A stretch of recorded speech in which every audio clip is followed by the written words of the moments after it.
2 Chroniques. Chapitre 24. Joas avait 7 ans lorsqu'il devint roi, et il régna 40 ans à Jérusalem. Sa mère s'appelait Tsibja, de Béersheba.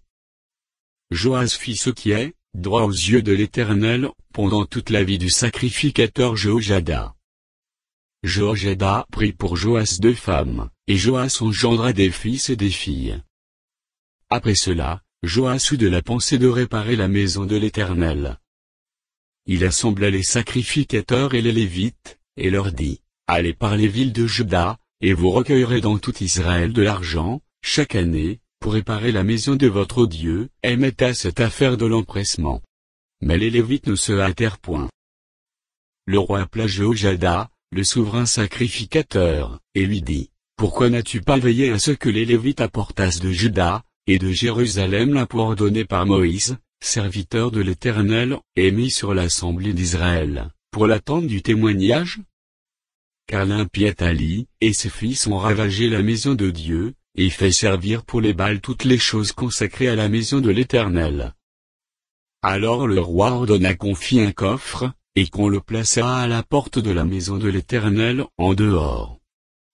Et l'on publia dans Juda, et dans Jérusalem, qu'on apporta à l'Éternel l'impôt mis par Moïse, serviteur de l'Éternel, sur Israël dans le désert.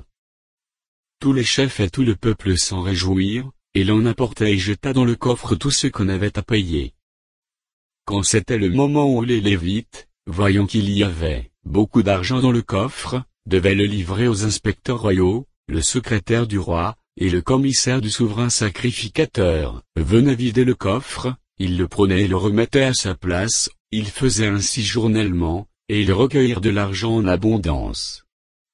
Le roi et Jéhojada le donnaient à ceux qui étaient chargés de faire exécuter l'ouvrage dans la maison de l'Éternel, et qui prenaient à gage des tailleurs de pierre, et des charpentiers pour réparer la maison de l'Éternel, et aussi des ouvriers en fer, ou en airain pour réparer la maison de l'Éternel.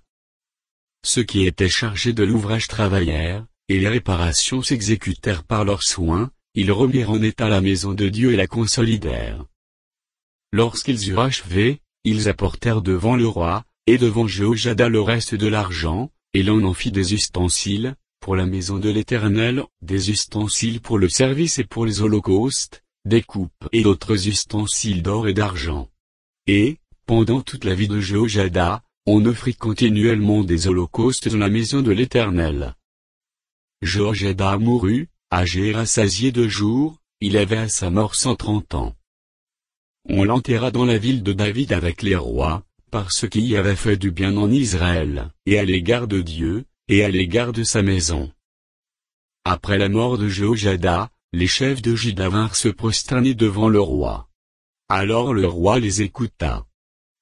Et ils abandonnèrent la maison de l'Éternel, le Dieu de leur père, et ils servirent les Astartés et les idoles. La colère de l'Éternel fut sur Juda et sur Jérusalem, par ceux qui s'étaient ainsi rendus coupables.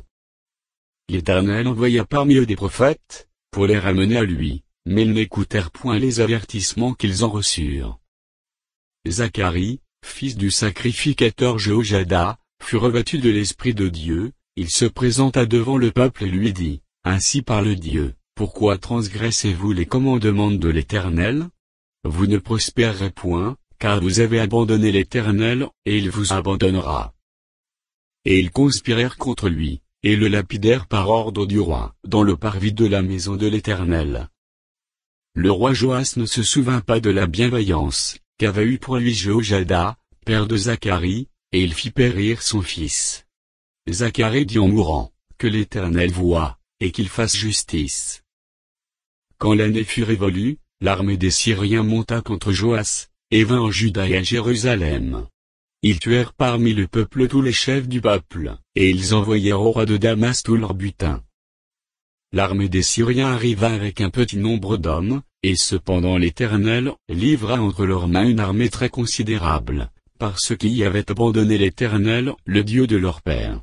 Et les Syriens firent justice de Joas. Lorsqu'ils se furent éloignés de lui, après l'avoir laissé dans de grandes souffrances, ses serviteurs conspirèrent contre lui à cause du sang des fils du sacrificateur Jéhojada, ils le tuèrent sur son lit, et il mourut. On l'enterra dans la ville de David, mais on ne l'enterra pas dans les sépulcres des rois. Voici ceux qui conspirèrent contre lui, Zabad, fils de Shimath, femme ammonite, et Josabad, fils de Shimrit, femme moabite. Pour ce qui concerne ses fils, le grand nombre de prophéties dont il fut l'objet, et les réparations faites à la maison de Dieu, cela est écrit dans les mémoires sur le livre des rois. Amasia, son fils, régna à sa place.